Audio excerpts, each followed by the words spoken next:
సింహ. సింహ. Amazing presentation. ఇంతకుముందు ఎలాగైతే ఈయనకు డైరెక్టర్స్ ఉండేవాళ్ళు, కోడి రామకృష్ణ, దెన్ బి గోపాల్, కోదండరామరెడ్డి గారు కూడా ఈయనతోటి కొన్ని మంచి సినిమాలు చేశారు. అనసూయమ్మ గారు అల్లుడు, నారి నారి, నడుమ మురారి, బొబ్బిలి సింహం లాంటి సినిమాలు చేశారు. అట్లా అంటే ఆ ముగ్గురు కాంబినేషన్లో బ్రహ్మాండంగా ఉండేది. తర్వాత లేటెస్ట్ కాంబినేషన్ అంటే బోయపాటి సీను. ఈ కాంబినేషన్ బాగా సెట్ అయింది. సింహాలో ఆయన వేరే రూపం చూపించారు. అసలు ఎలవేషన్స్ అంటే ఇట్లా ఉండాలి, రౌద్ర రసం అంటే ఇలా ఉండాలి, ఒక ఎస్పీ తోటి మాట్లాడే సీన్ ఉంటుంది. అసలు అమేజింగ్ అంటే అమేజింగ్. సో అన్ని రికార్డ్స్ అన్నీ అంటే బాలయ్య బాబు ఏంటా అనే ఒక కైండ్ ఆఫ్ డౌట్ వచ్చినప్పుడు ఆ డౌట్స్ అన్నింటిని కూడా పటాపంచలు చేసిన సినిమా ఇది.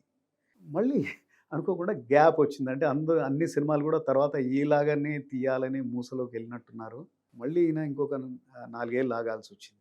లెజెండ్ మళ్ళీ బాలయ్య బాబు అండ్ బోయపాటి సీను కాంబినేషన్లో వచ్చింది. ఇది అగైన్ సూపర్ డూపర్ సింహ రికార్డ్స్ని కూడా తిరగరాసేసింది అనమాట.